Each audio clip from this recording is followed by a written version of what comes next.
Bonjour et bienvenue dans Prière Inspirée. C'est un plaisir pour moi de partager ces temps de prière, d'exhortation ensemble, alors que nous prions pour les personnes de plus de 60 ans.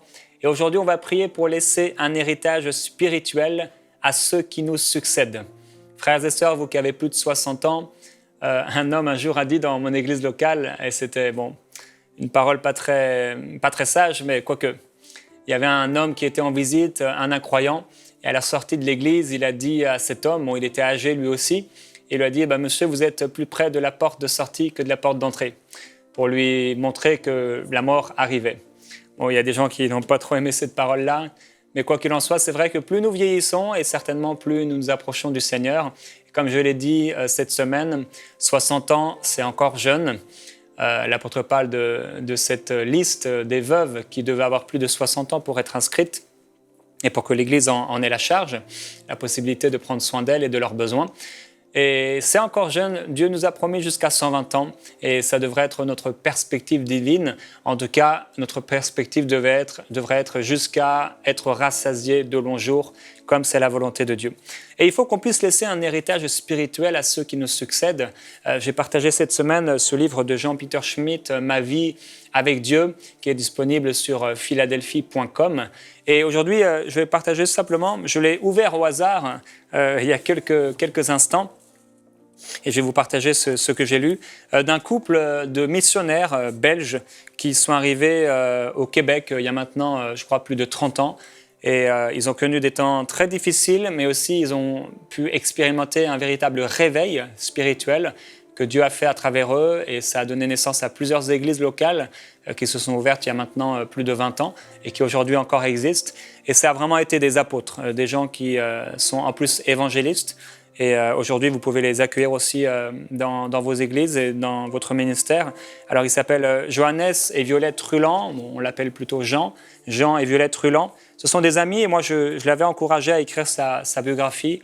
Et ce qui a été fait, c'est sorti aux éditions Ministère Enseigne-moi. Et c'est disponible sur Internet. Ça s'appelle Notre autobiographie, un chemin tout tracé de Jean et Violette Ruland. Et eux aussi ont aujourd'hui bien plus de 60 ans. Et j'ai lu quelque part, donc en ouvrant au hasard, ils sont arrivés donc au Québec, ils ont commencé à découvrir la température. Il dit la température chuta bientôt pour atteindre 20 et 30 degrés au-dessous de zéro. Et la neige allait s'accumuler. Eux, ils venaient de Belgique, d'Europe. Alors, ils ne connaissaient pas ces températures. Par ce froid, Violette alla ôter de la neige à côté de la chapelle afin de pouvoir mettre l'auto que l'on venait de recevoir. Une vieille voiture dont le plancher était transpercé, nous permettant de voir la ligne blanche défiler en dessous de nos pieds. Nous y avons même découvert une culture de champignons, malheureusement non comestibles. Tout cela nous faisait sourire et nous trouvions cela amusant, plus que décourageant, jusqu'au moment où Violette eut de fortes douleurs à la jambe gauche. Cela faisait 1 mois que nous étions arrivés et nous ne pouvions pas consulter un médecin ni avoir de soins avant d'être au pays 3 mois. Que faire ? Une brave dame de l'église demanda de voir la jambe. En la regardant, la dame grimaça et dit à Violette « Je vais vous faire voir mon médecin ». C'était une dame bien connue dans la ville, ce qui allait faciliter la démarche. Le diagnostic du médecin était loin d'être rassurant puisqu'il dit « Madame, vous avez une jambe gelée et vous avez la gangrène avec une double phlébite ». Sans hésitation, il prit le téléphone pour appeler l'hôpital, puis il dit à Violette « Il faudra probablement vous amputer, madame ». Violette répliqua « Non, docteur, on ne me coupera pas ma jambe. Dieu ne m'a pas amené ici pour me couper une jambe. J'ai besoin de mes 2 jambes pour partager la bonne nouvelle à ce peuple qui a besoin de Dieu. » Le médecin répondit « Si l'on ne coupe pas votre jambe, il faudra couper les 2 ou vous mourrez. » Notre foi était mise à rude épreuve. Cependant, Violette avait bien raison. C'est une femme de caractère et de foi. La foi voit au-delà des diagnostics des médecins. Nous pouvions entendre le rugissement du lion, rôdant et cherchant sa proie. Mais Violette n'était pas une proie facile pour lui. De plus, nous étions 4 dans la bataille et avec l'Église, la guerre fut engagée. Je me suis transformé en ouvrier soudeur pour installer une baignoire, utilisant les tuyaux en place qui desservaient une douche toute rouillée. Les soudures n'étant pas parfaites, vous devinez sans doute le reste. Les vannes furent ouvertes et refermées aussitôt. Avec persévérance et astuce, les brèches furent colmatées et Violette put prendre des bains d'eau chaude. À chaque réunion, je prenais mon épouse dans mes bras et la descendais à la chapelle pour la réunion, puis la remontais.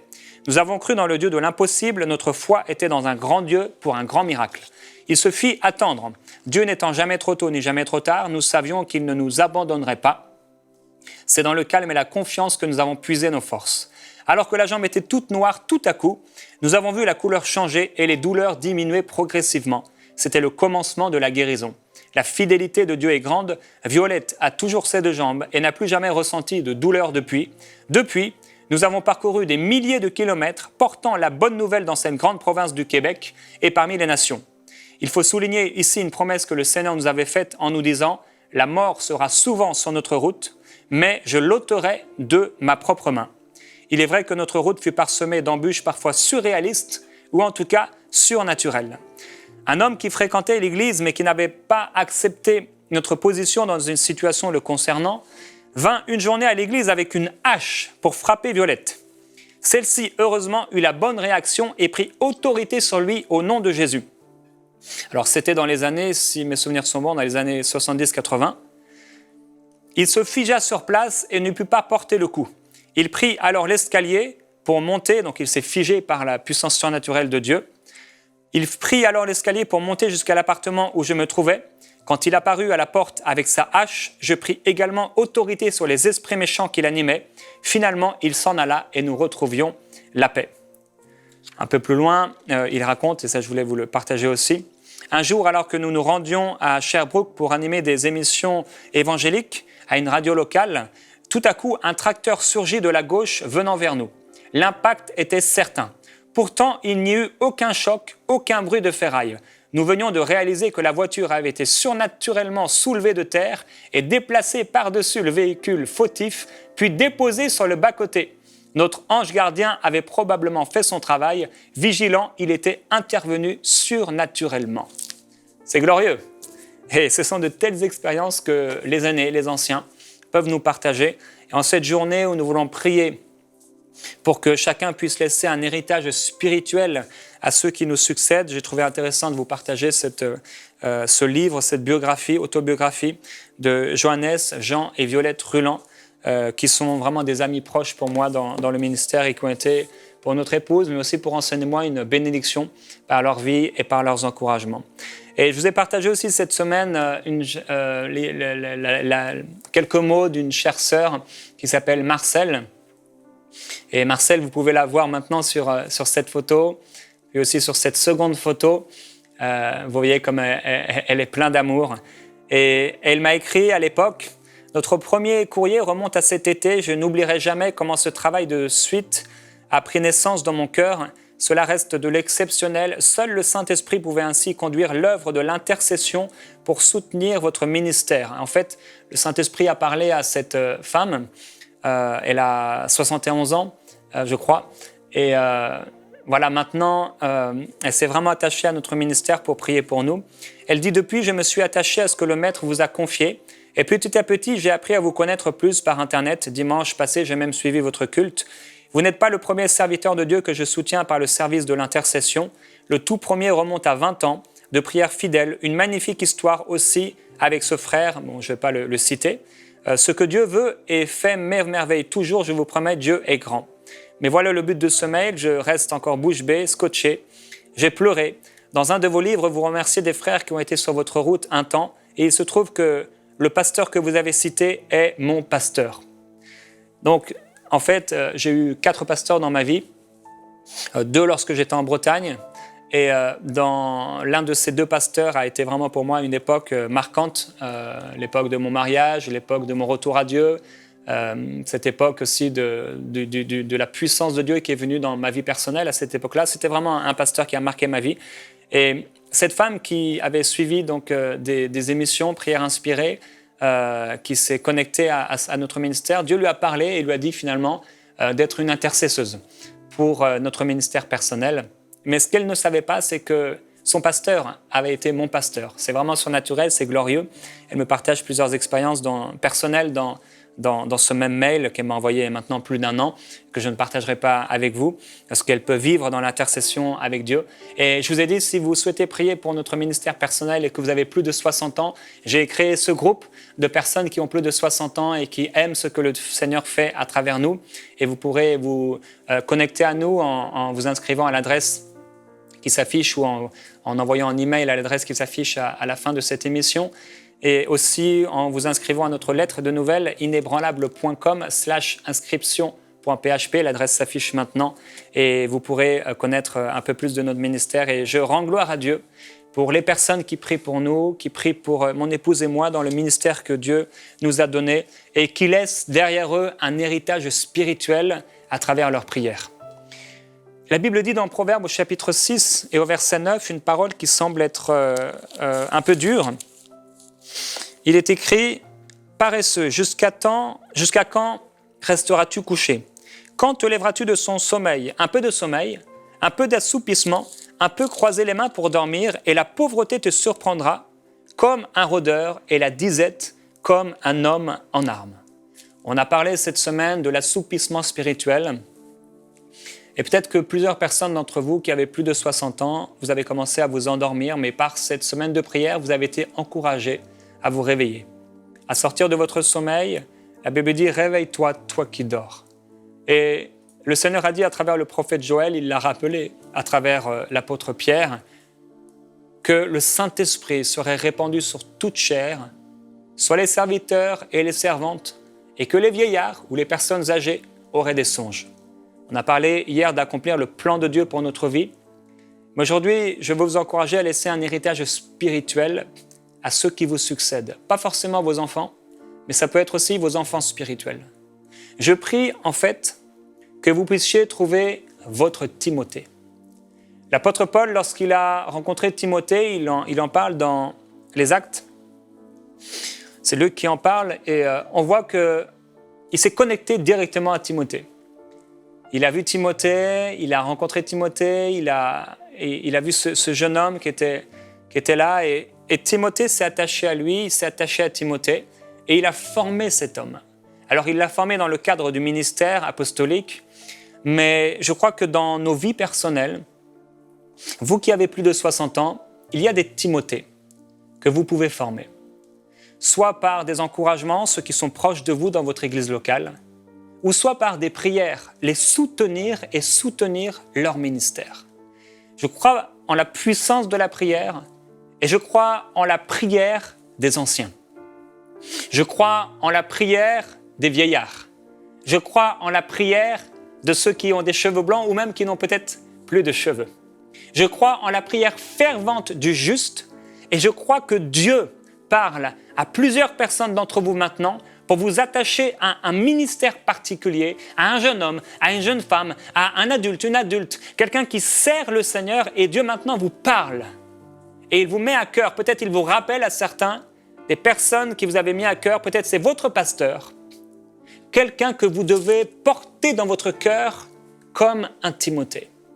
Personnellement, je remercie le Seigneur pour Marcel, et pour la peut-être petite douzaine de personnes qui ont plus de 60 ans et qui prient régulièrement pour notre ministère avec Annabelle, je remercie Dieu pour leur vie. C'est tellement précieux. Marcel, je pense qu'elle aurait bien aimé rester dans l'anonymat, mais l'anonymat prend fin un jour.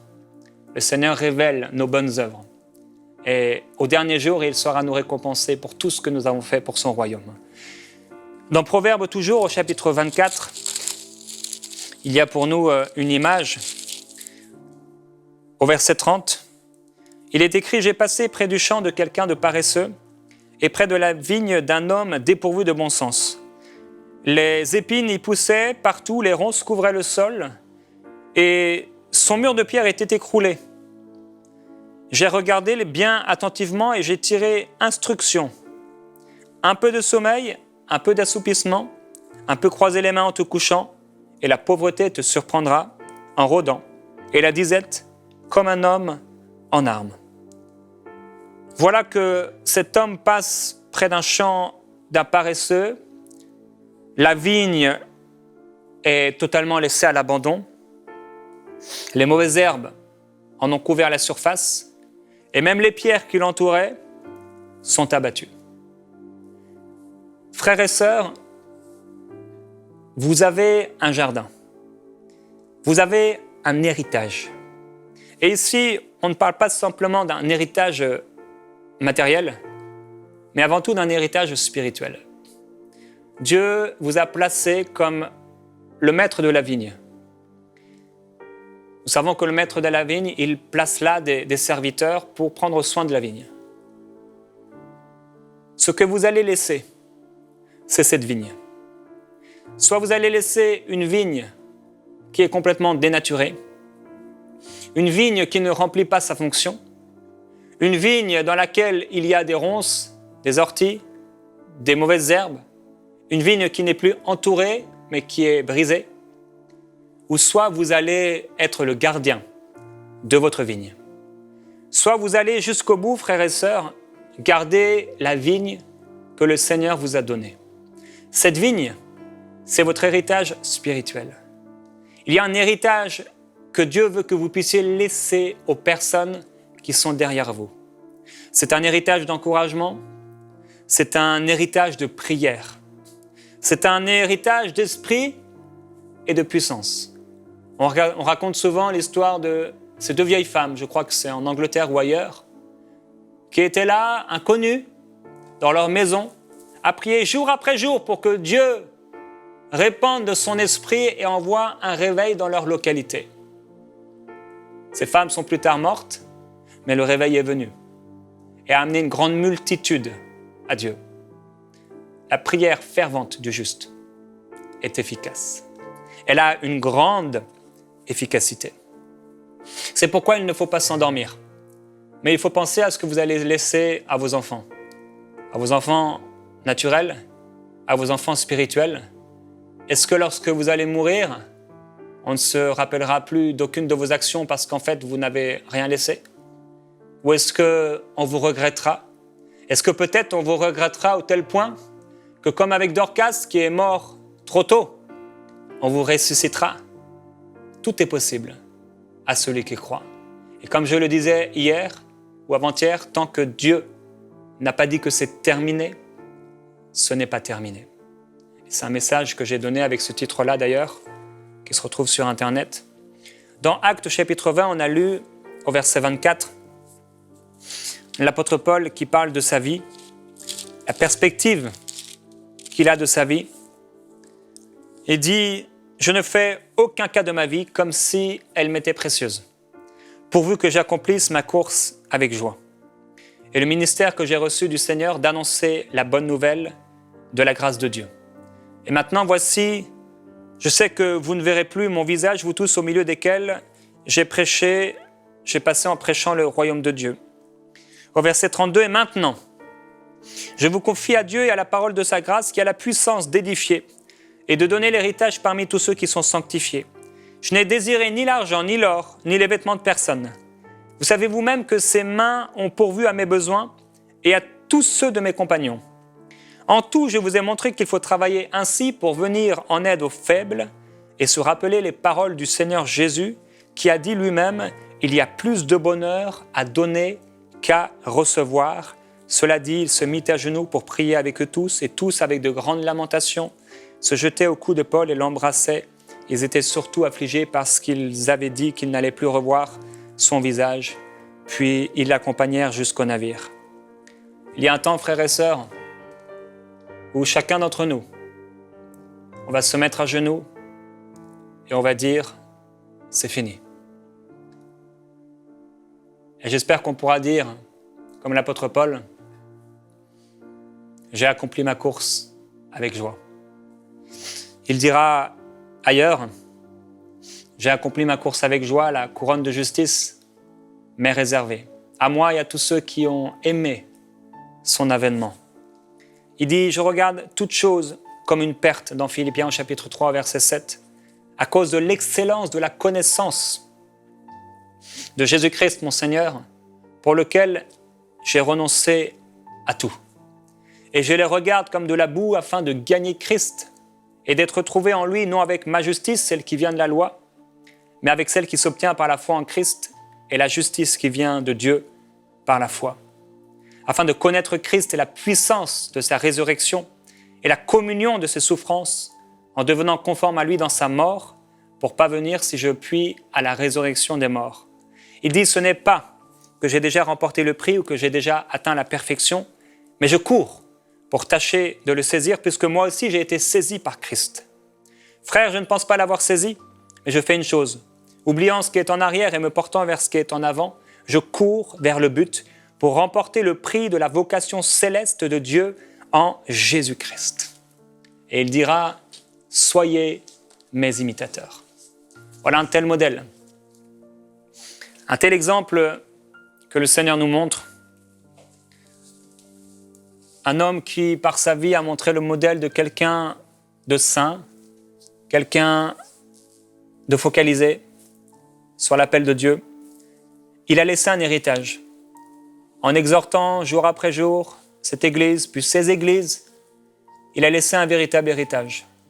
Puis peu à peu, il a été voir plusieurs églises pour leur dire, frères et sœurs, j'étais parmi vous, je vous ai encouragés, mais maintenant je sais que mon départ est proche.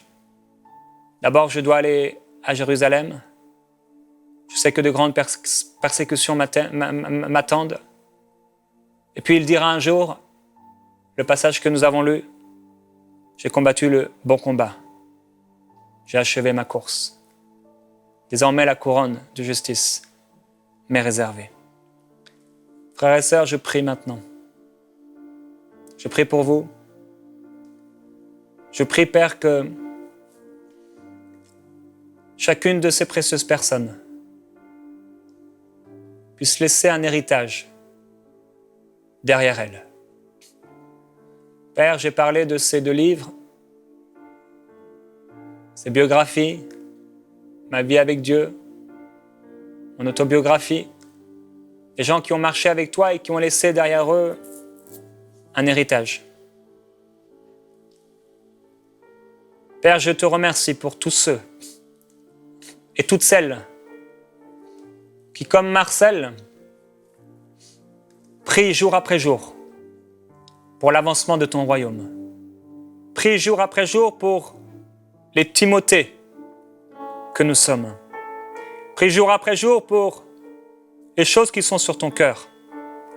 Alors que le monde devient de plus en plus égoïste, alors que chacun est attiré par ses convoitises, tu appelles une armée à se lever et tu as dit que tu allais te glorifier à travers des vases de terre. Tu nous montres dans ta parole à travers Ézéchiel cette armée qui est là complètement desséchée. C'est ce peuple qui dit nous sommes abattus, mais par le Saint-Esprit, tu fais prophétiser à ton serviteur sur eux. La chair pousse, les nerfs poussent et ils se lèvent et c'est une grande armée. Je prophétise maintenant au nom de Jésus-Christ sur les anciens, sur les vieux, sur les vieillards, sur les personnes âgées. Qu'au nom de Jésus maintenant, les nerfs reviennent maintenant. La chair est pleine de vitalité, pleine de force. Maintenant même, cette armée se lève au nom de Jésus-Christ.